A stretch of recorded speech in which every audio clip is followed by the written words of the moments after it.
para los que no me conocen, me dicen Aku. Y bueno, vengo a hablarles de la experiencia del músico extremo y el nuevo paradigma profesional. Ahora sí, Jere, muchas gracias.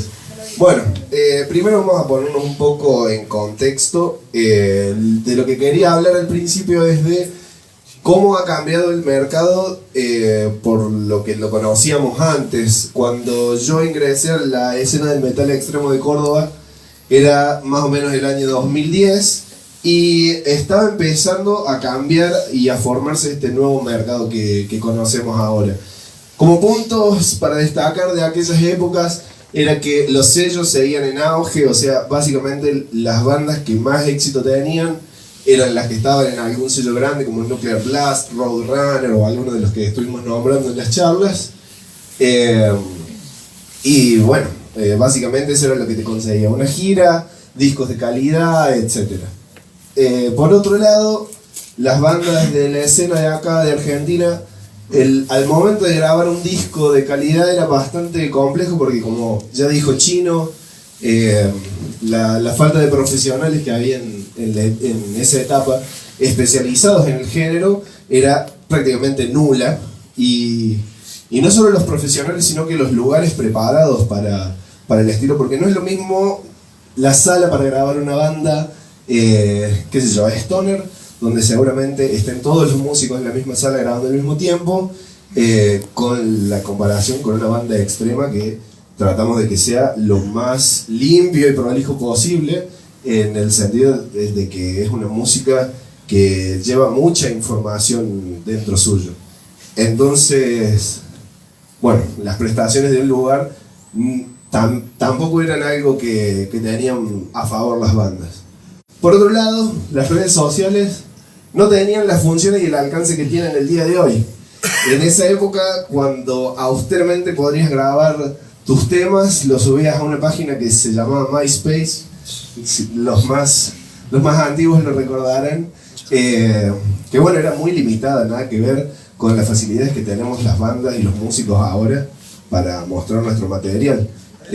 Antes, para encontrar una banda, qué sé yo, de death metal en Argentina, agarrabas, abrías Google y ponías death metal Argentina y te salían los MySpace de los referentes de ese momento.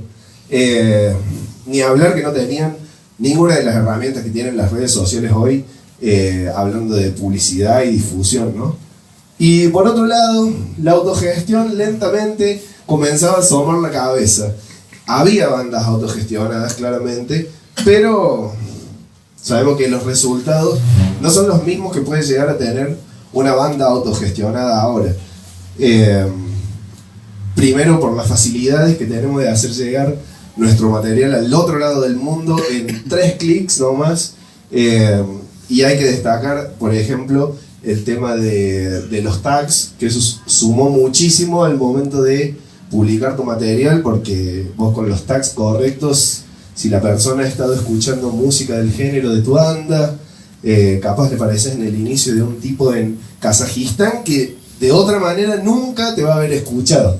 Siguiente platilla, por favor. Entonces, podemos decir que más o menos lo que hacían las bandas antes de este nuevo mercado era este cuadrito que vemos acá. Era componer, ensayar, salir a tocar, grabar un disco, subirlo a MySpace y soñar con que te llame Roadrunner y que te digan el año que viene estás de gira por Estados Unidos con tus bandas favoritas. Siguiente plantilla. Entonces, ¿cuáles fueron los cambios en la industria tecnológica que llevaron a que el mercado se renueve? Primero, internet al alcance de todos. O sea, es muy diferente el tema de que cuando yo tenía mis primeras bandas, capaz no todos teníamos internet en casa, capaz no todos teníamos computador en casa, pero bueno, de a poco se fue mejorando esa cuestión y cada vez se hizo más accesible para todos. Por otro lado, hardware y software de producción cada vez más accesible. No solo accesible en el sentido económico, sino que más accesible porque teníamos muchas más herramientas al momento de informarnos de cómo funcionaba todo esto, ya sea un software para grabar guitarras o una placa de sonido. Yo creo que en los 90, si no la tenías bastante clara, por más de que tengas el alcance o la forma de comprártela, capaz no sabías cómo usarla o qué ventaja le podías sacar a esto. Por otro lado, la explosión de Facebook, sus funciones, herramientas de publicidad, etc. Bueno, todos recordamos que del 2007 en adelante Facebook se volvió como el principal medio para conocer gente, conocer artistas, y esto facilitó también muchísimo la difusión de las bandas, como decíamos recién. Por otro lado, YouTube cerca de esa época aumenta la duración máxima de sus videos y se comienzan a subir discos completos y tutoriales de profesionales que en ese momento capaz no los encontrabas acá, pero que te ayudaban en el sentido de brindarte esa educación que capaz, incluso yendo a la metro, por ejemplo, era data que la gente de ahí no te podía dar porque no estaba en el mambo de la música extrema. Yo, por ejemplo, cuando fui allá tenía el profesor más extremo de todos, escuchaba rock nacional, hard rock, cosas así. Entonces, por ese lado, YouTube jugó un papel fundamental en el sentido de la educación. Y por último, se conseguía prácticamente cualquier programa pirateado. Esto puede llegar a ser controversial porque todos sabemos que la piratería es mala. Pero bueno, más que nada, en este lado del mundo, las cosas siempre costaron más de lo que costaban en todos lados.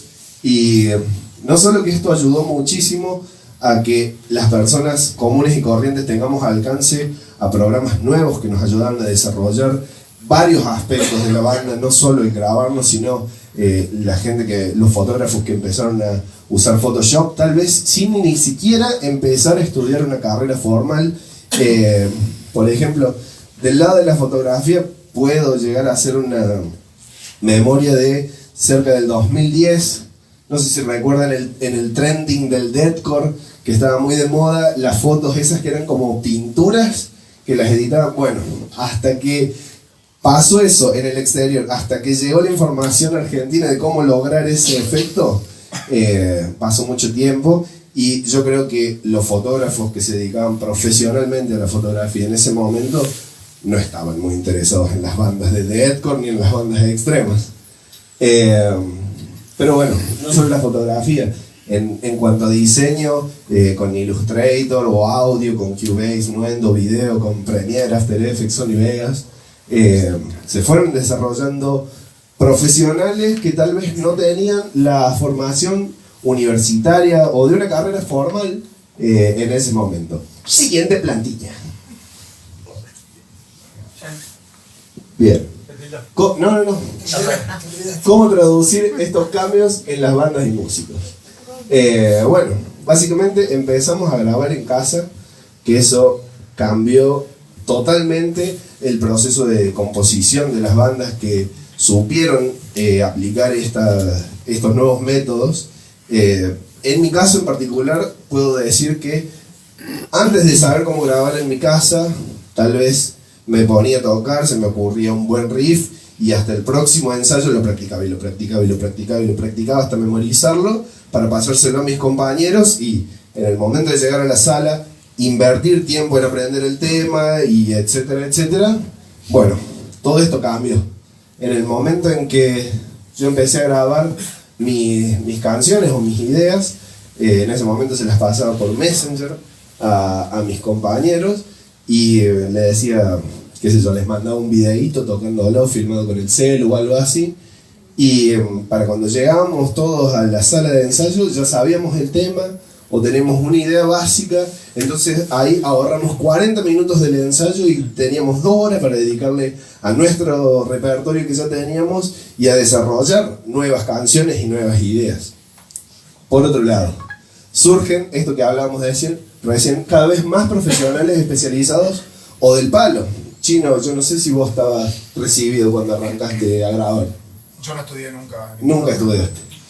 Ahí está el ejemplo. No estudien, chicos. YouTube. Bueno, yo siempre dije, YouTube es la universidad de los pobres. que no se podía ir a Estados Unidos a hacer un máster de grabación o qué sé yo, visitar Morrison para aprender con Scott Burns, estaba muy difícil.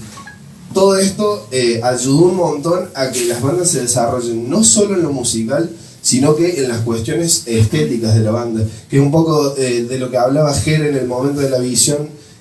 Cuando nosotros gestamos una banda, sabemos si nuestra temática principal va a ser el horror, la violencia, el satanismo, lo que sea, cualquier tipo de tópico, exacto, va acompañado, o sea, la música no solo es música, va acompañada de toda una estética que se tiene que plasmar en la lírica, en el logo, en el diseño de la tapa, en el cuaderno, en el librito del disco, etcétera, etcétera.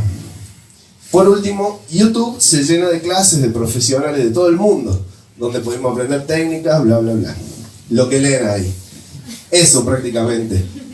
Yo recuerdo en su momento, el primer youtuber, diría, que nos representa en el metal, fue Ola Englund, un sueco, que empezó el tipo subiendo, qué sé yo, videos, probando un 5150, probando un Mesa Boogie, probando micros MG, comparándolos con Seymour Duncan, cosas así, mostrando equipamiento, que eso es información que si uno no tiene miles de dólares para comprarse 40 violas y a todas ponerle un micro distinto y así, capaz son cuestiones que nunca podríamos comparar nosotros mismos en nuestros casos.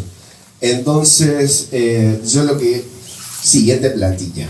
Yo lo que creo es que se genere el efecto Ola Englund, que el tipo muestra, hace las pruebas estas, sube contenido regularmente, o sea, nosotros todas las semanas íbamos a aprender de una guitarra nueva, un ampli nuevo, un pedal nuevo, nuevo para nosotros, o sea que en el mercado ya estaba. Y pasa el momento de quiebre, creo yo, que es cuando Six Feet Under lo llama este tipo, porque se quedaron sin violero y de paso también lo endorsa una marca que ya no existe, pero se llama Strictly Seven, que eran guitarras de 7 cuerdas para arriba. Claramente son guitarras para metal extremo. Ahora se viene la pregunta. ¿Ustedes creen que Six Feet Under contrató la Englund porque tocaba bien nomás? No, Exacto. Muy bien. ¿Por qué lo contrató? por influencer. No. Error número 1. Mainstream. Puede andar por ahí. Pero lo eligen al chabón porque el guaso demostró muchas características de ser un músico profesional. Por un lado, mostró que el tipo sabía de equipos, sabía de sonido, conocía cómo quería sonar y entendía las cuestiones de cómo iba a llegar a lograr ese sonido. Por otro lado, el guaso demostró claramente que era un gran ejecutante de su instrumento. Y por último, que yo creo que es el punto fundamental de por qué lo contratan a él, es que el guaso demostró constancia. El chabón claramente estaba comprometido con su canal y con difundir información para los músicos, y el tipo demostró que lo tenía. Subía un video toda la semana o 2 videos y se movía por conseguir cosas. O sea, el tipo no tenía 50 amplis en su casa porque en ese momento, por más músico relativamente dedicado que era y por más difusión, no era un músico multimillonario súper consagrado que se podía dar el lujo de comprarse todo lo que quería. Siguiente plantilla. Entonces, ¿qué diferencia a un músico profesional? Bueno, por un lado tenemos que es un gran ejecutor de su instrumento, ¿sí? Y esto no significa que tengamos que tocar 70.000 notas por minuto para ser un gran ejecutante. Vos podés ser un violero de hardcore punk, que no haces 800 millones de notas, sino que ejecutas con exactitud lo que tenés que hacer. Esto me lleva al segundo punto, que es ser autocrítico. O sea, uno cuando está tocando, saber decir, che, esto no está sonando bien, o este tipo de riff me está costando lograr, o el seteo que tengo no va, o el pedal que me compré claramente no va conmigo. Que me lleva al tercero, que es conocer equipos y sonidos disponibles. Uno tiene que saber que, por ejemplo, un Mesa Boogie tiene cierto carácter, un Soldano, un 5150 tienen cierto carácter, y eso claramente te lleva a entender hacia qué lado querés ir. No es lo mismo que vos estés matándote ahorrando y tengas 60 lucas, ponele, y digas, bueno, me voy a comprar un ampli tremendo, basándote solo en el precio. Y llega el momento, te lo compras y cuando te vas a ensayar con tu banda, no es el sonido que buscabas o esperabas. Eso es algo que claramente se podría haber evitado con un poquito de información que está ahí afuera. Otra cosa, que no hace falta gastarte 60 lucas en un equipo o 200 lucas en un equipo para sonar bien. Capaz vos tenés un equipamiento normal, no digamos tirado, pero normal, y lo tenés que saber usar de manera inteligente. O sea, hay que saber trabajar con lo que uno tiene para tratar de obtener los mejores resultados posibles. Por otro lado, esto va relacionado con lo que dijo Chino y con lo que dijo Jere, es entender básicamente sobre el proceso de grabación y mezcla. Uno, cuando llega el momento de grabar, tiene que saber comunicarse con el productor o con el técnico, de decir, che, no, pero yo estaba buscando un enfoque en las guitarras más tirando a esto, más tirando al otro. ¿Me explico? ¿Se entiende? Bien. Y por último, tener una idea clara de la gráfica y la estética para la banda, que es lo que hablábamos recién. Saber en el momento de proyectar la banda, de decir, bueno, vamos a hacer una banda oscura, vamos a hacer una banda violenta, vamos a hacer... ¿Me explico? No es lo mismo el logo de una banda que se llame Super Satanic Master Dominator que Need. Claramente uno tiene que expresar lo que quiere. La identidad. Exactamente. La identidad. Uno tiene que demostrar, la gente tiene que ver tu logo y tu carátula y tiene que decir, ah, es una banda black metal. Bien. Siguiente plantilla. Lo que nos lleva, en el 2019 no hay excusas para no ser profesional, excepto no querer ser profesional, que no tiene nada de malo. Si vos querés ser músico por hobby, no hay ningún problema con eso. El tema es que si querés ser profesional, no tenés excusas, porque la educación está al alcance de todos, porque tenemos foros, YouTube o profesionales conocidos. Yo creo que si le escriben al Chino para hacerle una pregunta, o le escriben a quien sea para sacarse una duda de algún tema referente, no creo que les diga, no, loco, no te voy a decir. Claro. O sea, la educación está ahí. Si querés aprender a hacer, qué sé yo, un logo para tu banda como para arrancar, obviamente, tenés miles de tutoriales en YouTube que te van a enseñar cómo usar un programa como Photoshop, o cómo vectorizar en Illustrator, o lo que sea. La información está ahí. Por otro lado, los equipos accesibles, que si yo me imagino hace, no sé, 20, 25 años, alternativas a un Mesa Boogie, no tenías. No tenías. De repente empezaron a aparecer estos clones de amplis, y después la tecnología fue avanzando más y más al punto de que tenemos un ampli que antes salía 60 lucas el tono replicado en un pedal de 6. ¿Me explico? Así que los equipos y el sonido, digamos, de calidad es accesible. Y por otro lado, computadoras e internet en la mayoría de los hogares. Esto nos lleva, nos dirige directamente a la primera, que es la información está ahí. Hay que hacer un par de clics y unas buenas búsquedas en YouTube, en Google, ser claro y preciso con lo que uno va a buscar, y la información está. Foros hay a mansalva, o sea, se van a hartar de encontrar foros como Gear Slots o cosas así que les van a hablar de los mejores seteos de tal amplificador, o cómo pueden usar un cierto procesador de efectos como Line 6 o Kemper o Axe Effect, cosas así. También tenemos cada vez más y más profesionales especializados que no se están haciendo millonarios. Así que no les hace nada darle un poco de plata a la gente que está trabajando de esto y que se está especializando día a día, porque vos me sabrás decir que no es una cosa que aprendés a hacerlo, empezás a grabar y listo, sino que es algo que aprendés todos los días algo nuevo. Y obviamente aprender algo nuevo está relacionado con que las tendencias van cambiando también.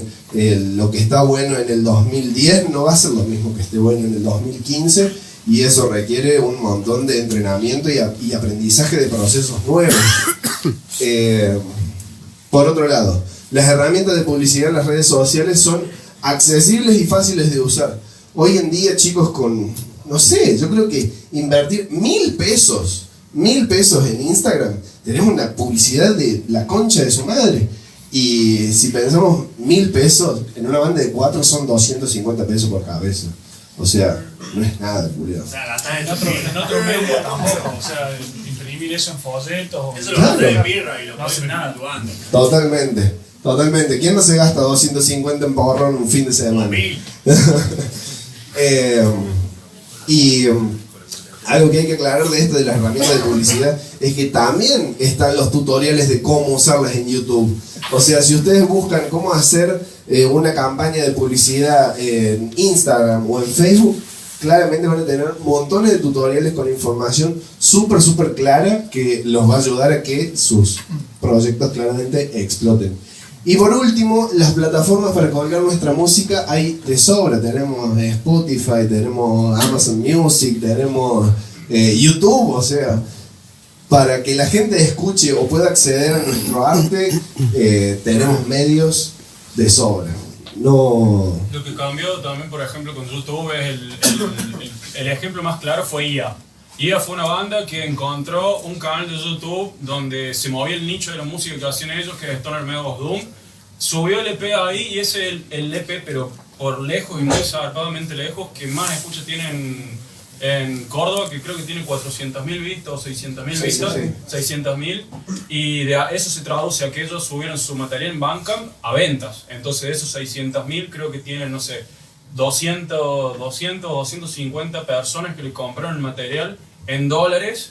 Y eso, entonces no es solamente agarrar y decir, bueno, yo grabo mi material y lo pongo en cualquier lado, sino identificar el nicho especializado del canal de YouTube, por decir un ejemplo, que se mueve con ese estilo. En el caso de Guía fue Stoner Meadows Doom, que mueve Doom, Stoner, Sludge, Rock, Heavy Psych, no sé cómo se llama ese estilo. Pero es eso también, no es solamente agarrar y dejarlo ahí al azar, lo que pase, lo que sea, y no termina con grabar un material de puta madre. Tenés que identificar el nicho donde te tenés que mover. Exacto. Y eso cambia completamente. Ahora no sé si se pagaron la gira de Europa, se la pagaron con las ventas de Bandcamp. Imagínense. O sea, yo me fui de gira a Europa este año y me salió mucha plata. Bueno, otra cosa que quería decir, aprovechando esto que dijiste vos, Lucas, se me fue de la cabeza. La puta pelota. Suele pasar. Diste tantas vueltas, Julián. No, ya me acordé. Que en el exterior la gente compra un montón de música, Acá en Argentina nos desacostumbramos a comprar música, primero porque es cara, lamentablemente, entre comillas, pero en el exterior se compra un montón y están súper acostumbrados a pagar $1 por una canción en iTunes o en Bandcamp. O sea, no hay que tenerle miedo tampoco a pedir plata. O sea, chicos, si podemos, yo creo que nadie arrancó a tocar un instrumento de los músicos acá pensando sin pensar en algún día ser un rockstar o por lo menos vivir de esto austeramente. Siguiente. Así que con esto quiero cerrar con 10 consejos fundamentales para ser un músico profesional. Vamos a arrancar primero con seriedad. Que seriedad no es cagarse de risa de pelotudeces, no poder cagarse de risa, sino que la seriedad es laburar seriamente. O sea, cada cosa que vos vas a largar, cada canción, cada disco o cada remera, que vos encares ese proyecto con seriedad, de decir, bueno, yo quiero sacar esto al mundo. Y si vos no lo haces seriamente y decís, bueno, voy a grabar esta canción así nomás y la voy a subir a YouTube y ver si tiene vista, eso se nota. Y si pasan 5 años y vos volvés a ver eso, te puedo asegurar de que no te va a gustar. Si tu cabeza cambia en esos 5 años, para bien, obviamente, no te va a gustar y te vas a arrepentir, y eso es un moco. Porque nadie quiere sentir vergüenza de uno mismo. Punto número 2, aprender inglés. Chicos, es fundamental. Es el 2019, no pueden no saber inglés. Todo el mundo está en inglés. Por ejemplo, nosotros con Encofin hicimos la tapa de nuestro disco con un artista que ha hecho varias tapas de discos icónicos del death metal, y el tipo es de Kazajistán, como decía antes. Y claramente nosotros no hablamos en kazajo y él no habla en español. Nos comunicamos todo el tiempo en inglés. Eso por un lado, para hacer negocios claramente sirve. Si por ejemplo ustedes quieren tener distribución con algún sello de afuera, no creo que si le escriben en español les responda. Y no quiero sonar muy abortiva con esto, pero el inglés es fundamental en el 2019, porque incluso ya no es el idioma del futuro como le decían antes, ya es el idioma de ahora. El idioma del futuro es el chino. 3. Se quiere también uno de los pilares del género. O sea, el 95% del género está en inglés. Está en inglés, por más de que la banda sea de donde sea, eso está en inglés. Y lo que se compren, que sea producido afuera, está en inglés. Por más de que lo produzcan en Alemania o en China o en donde sea, el manual seguramente les venga en inglés. Y información más valiosa que vas a encontrar también en inglés. Totalmente. Porque, bueno, todos sabemos que las tendencias arrancan primero en el primer mundo. al caso de girar, el inglés es de cajón para decir. Totalmente.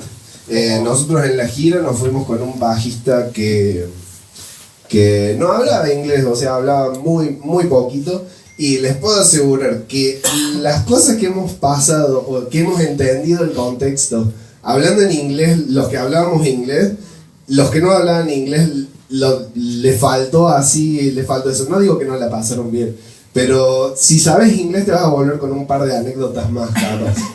3, trabajar con objetivos y fechas límite, que también lo había dicho Jere. Me parece que esto es fundamental también, porque no da que vos tengas un disco de 12 canciones y digas, bueno, ya lo grabaremos, ya lo sacaremos, así. No, está bueno trabajar con objetivos, de decir, bueno muchachos, tenemos este material, ¿en cuánto tiempo lo podemos tener listo? Tanto, bueno, vamos a poner la fecha, 12 de diciembre lo tenemos que tener listo, y hacer lo posible para llegar a esa fecha. Como dijo Jere también, no hace falta que sí o sí el 12 de diciembre lo tengas, pero laburá como para tenerlo el 12 de diciembre. Y no nos planteemos objetivos que son imposibles, por ejemplo, componer un disco de 10 temas así, o un disco de 1 hora en 3 meses. No va a pasar. Y si pasa, te puedo asegurar de que no va a tener la misma calidad que si te hubieras tomado 6 meses para componerlo. 4. Mientras no lances música, publica otra cosa. Esto tiene que ver con mantener a tu público entretenido y tener siempre un alcance un poquito más lejos. O sea, el que no te escuchó, el que vio tu link en el inicio de Facebook de tu canción y no la escuchó, capaz te dé una segunda oportunidad cuando saques tu lyric video y entre y lo vea y le guste, y capaz esa vez no entra, pero que entre la siguiente cuando sacaste tu videoclip, y capaz ahí no entra, y así. Así que el vínculo no es solo musical hoy. Exacto. En otro momento o en otro género. Totalmente. Y esto tiene que ver con hacer cualquier cosa de la banda. O sea, la banda es una empresa, claramente. Y mientras no estés sacando música, saca merch. Mostrar que estás haciendo remeras, mostrar que estás haciendo pines, hacer una sesión de fotos con tu banda y subila, o qué sé yo, por ejemplo, playthrough de algún tema, un playthrough de algún tema, o recopilar videos de los viajes que hiciste con tu banda, armate un videíto, un medio blog, así subilo. Mantén al público interesado y con acceso rápido a tu banda, porque te puedo asegurar de que si vos, ponele que venís un año sacando todas cositas seguidas buenísimas, pero te tomaste un año sabático y cuando reactives, eso se va a notar en tus reproducciones y en tus vistas, créeme que sí. Quinto, agregar elementos a las presentaciones en vivo. Como dije antes, la banda no es nada más que música. Y como todos sabemos, todo entra por los ojos. Así que si vos podés agregarle proyecciones, banners, banderas, cualquier tipo de ornamento que haga más interesante tu presentación en vivo, la banda, el público realmente lo va a notar. Y hay mucha diferencia si vos estás en un reci, decime si no. Estás en un reci, sube una banda de 4 tipos así. Y después suben unos chabones todos producidos, con la cara pintada, con un cuerno de garompa en la cabeza y 5 banners, una proyección. Se te va a caer la jeta hasta el sopi y vas a decir, che, ¿cómo se llamaba esa banda? Sí, se fue a la bosta, culiao. Así va a ser. Aunque suenen iguales las dos. Aunque suenen iguales las dos, Capaz que ni te gusta, pero te genera un impacto visual que ya se te quedó grabado. Totalmente. Por ejemplo, cuando estuvimos en Europa, voy a contar una anécdota. Tuvimos la suerte de coincidir con un reci de At the Gates y Behemoth. Bueno, claramente se fue a la bosta, las dos bandas.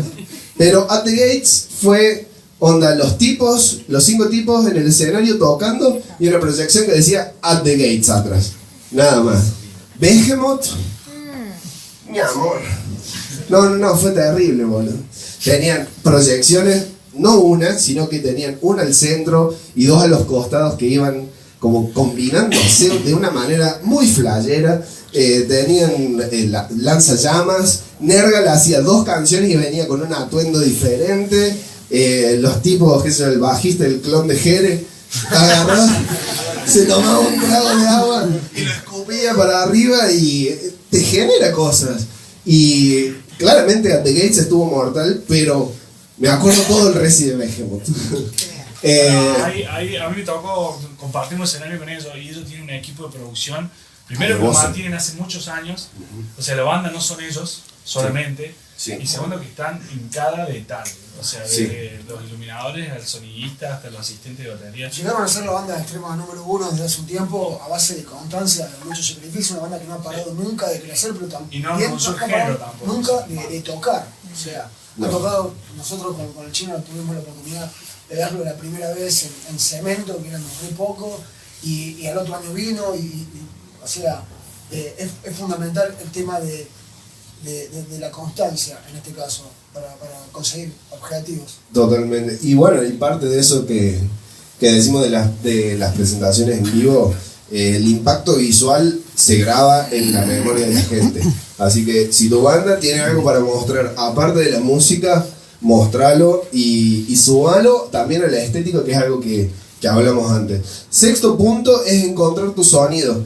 Y en encontrar tu sonido no estoy hablando de la utopía de crear un sonido único que jamás se haya escuchado, sino que de encontrar tu sonido, de saber cómo querés sonar. Si te gusta, es como dijimos antes, si te gusta o te querés hacer una banda tipo Meshuggah combinado con Bill Jartan, no te vas a ir a comprar una Fender Stratocaster, culiado. Te vas a comprar una viola de 7, 8 cuerdas, y te vas a comprar un Line 6 y lo vas a saber setear y bueno, va por ese lado, ¿sí? Encontrar tu sonido es saber cómo querés que suene la banda. También tiene parte que ver con lo que dijo Jere de la visión, de saber qué tipo de banda estás armando para saber qué sonido es el que va con la estética, no solo visual, sino que sonora de tu banda. Séptimo, mejora tu ejecución. Esto es fundamental. Más que nada en el metal extremo, porque es un género muy riguroso y un género que si se toca mal, se nota. Se nota mucho. Más que nada en vivo. Pero al momento de llegar a grabar tu disco, si no sos un gran ejecutante de tu instrumento, se va a notar. Se va a notar la carencia de eso. Porque está bien, todo se puede arreglar en el estudio, pero no hay comparación entre tomas súper remil editadas a una toma precisa que ni le hace falta ejecución porque tiene mínimas imperfecciones que lo hacen tan natural que no hace falta editarlo, no hace falta perfeccionarlo exacto en el grid de Cubase o de Nuendo, de Pro Tools. Así que chicos, que son músicos, practiquen, no sean culiados. Se lo van a agradecer cuando los graben, créanme. Octavo, equipamiento. Bueno, esto también tiene que ver con esto de encontrar tu sonido, pero vamos a centrarnos en que el equipamiento no es gastarse 250 lucas en ampli, viola y cuerdas, sino que decir, bueno, ¿cómo quiero sonar? ¿Qué voy a necesitar? Esto tiene que ver con un poquito de la investigación, ¿no? Si uno quiere ser un gran músico, yo creo que se pone manija y le interesa el gear y los pedales y los amplis y qué cuerdas se usan para esto y qué cuerdas me convienen para el tipo de afinación que tengo o para mi manera de tocar, que eso también tiene mucho que ver, como por ejemplo, dato que lo entenderán los violeros. Si vos sos un violero con mucha mano derecha, una mano derecha muy enérgica, claro, seguramente vas a necesitar un encordado híbrido, y si sos un chabón que toca más ligero o que es más de solear, capaz un encordado un poquito más light te venga bien. Pero bueno, eso tiene que ver, o sea, son las cuerdas y los micros para los violeros o para los bajistas, y son las baquetas para los bateros, y qué platos y qué bata querés, etcétera, etcétera, etcétera.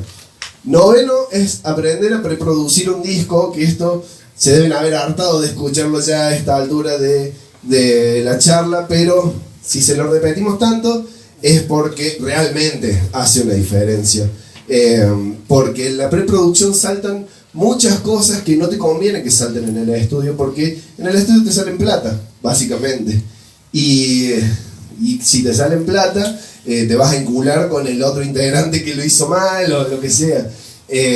Por ejemplo, yo en un momento estaba haciendo de asistente de preproducción con la banda en el estudio, y más que asistente estaba como haciendo guitar tech. Y fui con el violero porque empezaron a grabar las sesiones de viola, y el primer tema que agarramos, llegamos al estribillo, ponele, y vimos que el bajista tenía una nota mal.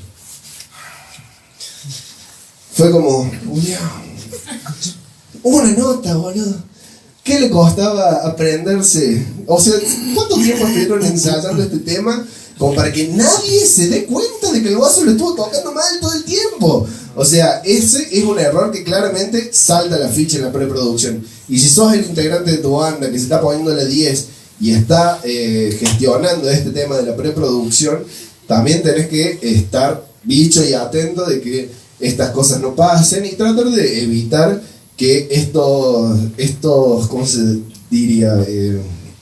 Baches te agarren en el momento en el que te está saliendo plata cada minuto. Por último, compromiso. Esto tiene que ver con todo lo anterior. O sea, compromiso, chicos y chicas. Si quieren, compromiso es aprender las 9 para estar lista para la 10. O sea, es fundamental estar comprometido con el proyecto. Yo creo que una banda junta las dos cosas más difíciles de llevar en el mundo y en la vida, que son una relación y una empresa. Por el lado de la empresa, bueno, todos queremos que sea productivo, y por el lado de las relaciones, todos queremos pasarla bien cuando llegamos a los resultados. Porque, por ejemplo, como decía Jere, cuando estás con músicos que no comparten la visión de la banda, claramente hay discusiones y hay baches también en lo que es el desarrollo del proyecto, y ¿cómo se llama? No está bueno que pase esto, porque yo creo que en mi caso en particular, y mi creencia es que una banda tiene que ser una empresa exitosa y un grupo de amigos que se quieren. Y a mí no me gusta cuando me peleo con mis amigos o con la gente que quiero. Estas cosas saltan la ficha, la falta de compromiso cuando hay que poner guita, cuando hay que viajar, o cuando hay que hacer todas esas cosas que requieren un esfuercito extra. Bueno, uno tiene que estar preparado. Uno tiene que entrar a una banda, gestionar un plan y estar dispuesto a todo. A todo. O sea, si tenés que dejar de lado cosas que te gustan por el bien general, las tenés que dejar. Porque no solamente estás haciendo algo vos, sino que estás involucrando personas en esto y está chomazo que las personas terminen decepcionadas de vos y yo creo que vos también te debes sentir como el carajo cuando pase eso.